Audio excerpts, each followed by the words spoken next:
큰 틀에서 보면 반드시 죽이리라라는 표현에 연결을 해서 모든 게 나타나고 있습니다. 고의적인 것이냐 아니면 그게 우발적인 것이냐에 따라서 처벌이 다릅니다. 고의적이면 반드시 죽일 것이고 우발적이면 피할 길을 주었습니다. 특별히 15절, 17절 그 두 절을 보면 가족과 관련해서 부모님, 그러니까 부모님에게 어떻게 하느냐, 부모님을 치는 것 그리고 부모님에게 저주하는 것 그것에 대해서는 예외 없이 그런 사람들은 죽이라 이렇게 말씀합니다. 친다라는 것은 죽을 정도로 상해를 입히는 것입니다. 그래서 죽을 정도로 상해를 입히는 것이고 저주는 모욕하거나 혹은 합당하지 않은 말을 하는 것 이런 것들을 포함하는 것이죠.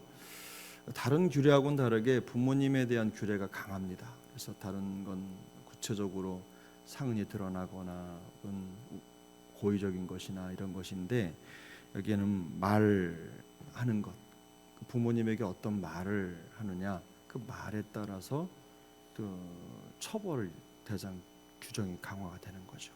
말 자체를 그 당시에는 하나의 심각한 공격으로 보았습니다. 상해를 입히는 것 자체, 그 말을 해가지고 상대방에게 직접적으로 상처를 주진 않았다고 하더라도 그 말 자체가 상대방에게 치명적인 타격을 입히는 것으로 인정을 했기 때문에 더군다나 부모에게 자식이 한 것에 대해서는 용서가 없었습니다.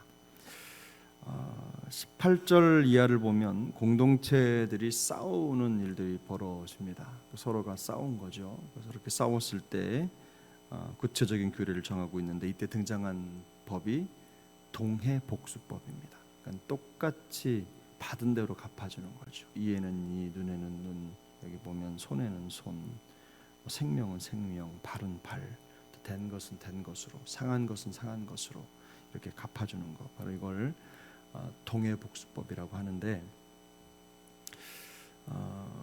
이런 강력한 법을 제정한 목적이 있습니다. 이 법을 제정하고 규례를 정하는 그런 목적은 사실상 이들을 잘못한 것을 처벌하기 위한 법이 아니죠. 기본적으로는 공동체의 안정을 지키려고 하는 것입니다. 우리가 알고 있는 대로 지금 헌법이나 이런 법들도 잘못한 대상을 처벌하고 잘못한 대상에게 그에 응당한 상응한 벌을 주어서 가두거나 어떤 형벌을 주려고 하는데 궁극적인 목적이 있는 게 아니라 그 공동체를 지키고 질서를 유지하기 위해서 법이 필요한 것입니다. 이스라엘에게 주셨던 그 하나님의 율법도 마찬가지입니다. 이스라엘 공동체는 그야말로 사람의 공동체입니다. 교회가 그렇듯이 사람의 공동체죠. 그들이 부름을 받아서 하나님의 백성으로 세워졌는데 하나님의 부름을 받자마자 그들이 거룩을 갖게 된 게 아닙니다. 지금까지는 맘대로 살았던 사람들이죠.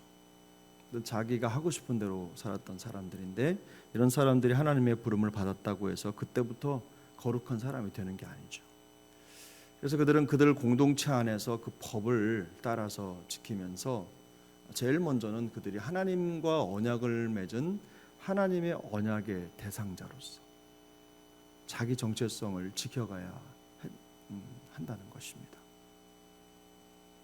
하나님의 부르심을 받은 사람으로서 자신들의 삶의 과정이 다른 사람과의 관계 속에서 하나님의 언약 백성으로서의 자기 정체성을 드러내야 된다는 겁니다. 그래서 하나님이 엄하게 법을 정하고 있는 것이죠. 그래서 언약의 당사자가 자기의 합당한 지위를 지키지 못하면 그 언약도 지킬 수 없음을 너무나 잘 알고 또 자명하기 때문에 실제적으로 또 구체적으로 자신들의 삶에서 언약 백성의 삶을 드러내고 표현하는 것이 필요했습니다. 이스라엘과 똑같이 우리 그리스도인들 역시 하나님의 선택을 받아서 구별된 백성으로 살아갑니다. 죄에서 해방된 그리스도의 보혈의 능력을 가진 사람들로 살아가는 것이죠. 하나님의 백성으로서 이 세상에 의를 이루어 살아가야 된다라고 하는 것이 바로 그런 의미입니다. 우리가 한 사람 한 사람이 다 세상으로부터 부름받은 사명자, 소명자 아닙니까? 다시 세상으로 보냄받은 사명자입니다. 서로가 서로를 한 몸의 지체의식을 가지고 대해야 될 필요가 여기에 있는 것이죠. 이 동해복수법을 포함해서 여기 지금 나와 있는 이 율법들이 첫 번째 적용돼야 될 대상이 누구냐면 세상이 아닙니다. 하나님께로부터 부름받은 백성들의 공동체입니다. 그 공동체 안에서 이 법이 실행되면서 공동체의 질서를 유지하고 공동체가 더 거룩하고 성결한 방향으로 갈 수 있도록 서로가 서로를 도와야 되는 것입니다. 그런 의미에서 이 법이 중요한 것이죠. 그래서 말씀드린 대로 이 법은 복수해주고 처벌해주고 잘못의 형벌을 가하기 위해서 만들어진 법이 아니라 상호 보호 법칙을 위해서, 상호 보호를 위해서, 서로를 지켜주기 위해서 이 법이 필요했던 것입니다.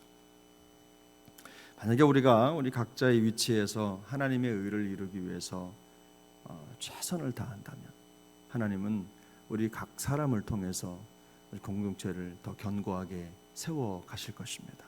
그게 바로 성경적인 원리죠. 어떤 큰 힘에 의해서 공동체가 유지되는 건 물론 그것도 가능합니다. 리더십이 강력하고 또 한 사람의 강력한 리더십에 의해서 전체가 따라가고 순종하고 그저 유지되는 것, 이것도 뭐 가능하겠지만 하나님은 실제로 우리 각 사람을 지체로 부르실 때 그런 공동체를 그리신 게 아닙니다. 하나님이 그리신 공동체는 한 사람의 리더십에 의해서 만들어지는 그런 공동체가 아니라 한 사람 한 사람이 하나님 앞에 서는 공동체를 원하셨습니다. 그래서 모두가 다 하나님의 말씀에 따르고 모두가 다 하나님의 규례 안에서 하나님의 뜻을 이루어가는 지체로서의 사명을 다하는 것이죠. 그래서 자기 역할을 충실히 감당하는 그런 지체들이 이룬 공동체가 결국에는 더 강력한 겁니다. 여러분, 차를 운전해도 차가 더 힘이 좋은 차가 어떤 차냐면 네 바퀴에 다 엔진의 동력이 전달되는 차가 좋은 차입니다. 우리가 타는 차들은 대개는 앞바퀴 2개로 차가 움직입니다. 어떤 차들은 뒷바퀴 2개로 차가 움직입니다. 더 힘 좋은 차들은 사륜구동이라고 하죠. 그래서 네 바퀴 전부 다 돌아가는, 그래서 힘을 동력을 전달해서 네 바퀴 전부 다 차를 움직이고 때에 따라서는 서로 힘 조절을 하면서 차가 기울어지거나 한쪽으로 쏠릴 때는 반대쪽 바퀴에 힘을 더 주고 또 반대쪽 바퀴는 또 힘을 빼고 이렇게 하면서 서로 조율하는 그런 능력을 갖춘 차가 정말 좋은 차고 값도 많이 나가는 차입니다. 교회가 그렇습니다. 한 사람 한 사람이 하나님의 말씀 앞에서 그렇게 동력을 주고받고 하나님으로부터 받는 그 은혜의 힘을 서로에게 보내주고 또 나눠주고 하는 그런 구조를 통해서 공동체가 더 견고해지는 것입니다. 우리 교회가 더 힘이 있어지려면 우리 일상생활 속에서 우리 모두가 다 그런 그리스도인이라는 것을, 또 하나님으로부터 부름받은 존재라는 것을 인식하고 자기의 자리에서 자기의 사명을 다하는 것입니다. 자기의 소명, 자기의 사명을 다하는 거죠. 그 옆에 있는 지체를 세워가고 누구나 다 서로에게 속해 있다고 하는 그런 마음을 가지고 자기의 사명을 다할 때 하나님께서 우리 공동체를 더 견고하게 세워가는 것입니다. 사랑과 공의라는 말 많이 들어보셨죠? 그 율법, 이 율법과 사랑과 공의는 다른 게 아닙니다. 율법과 사랑과 공의는 이런 거죠. 율법은 사랑과 공의라고 하는, 하나님의 사랑과 공의라고 하는 그 뿌리에서 뻗어나온 가지와 같은 거예요. 율법이 다른 게 아닙니다. 그래서 율법이라고 하는 과정을 통해서 하나님이 우리에게 보여주시고자 한 것은 결국 사랑이다, 하나님의 공이다.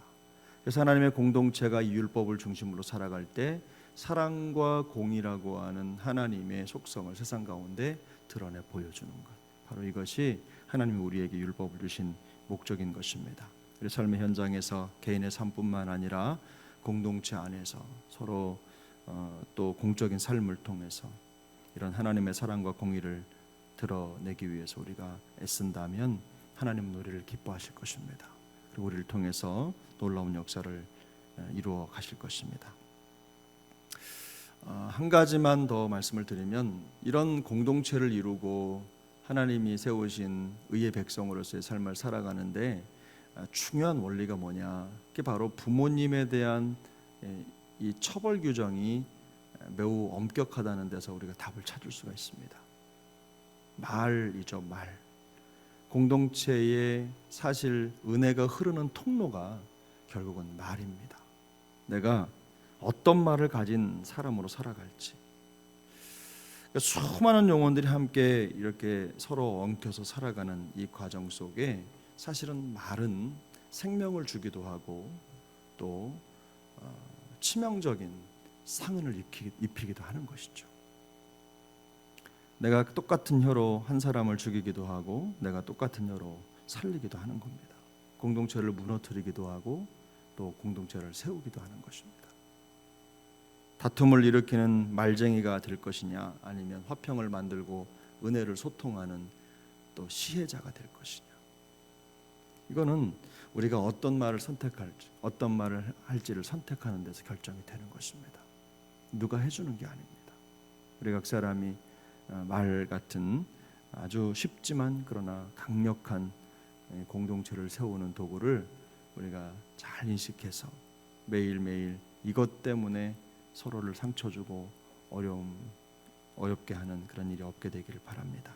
하나님께서 오늘도 우리에게 은혜 주셔서 하나님의 말씀 앞에선 우리 한 사람 한 사람을 통해서 우리 교회를 더욱더 견고하게 세워 가시기를 소망합니다. 기도하겠습니다.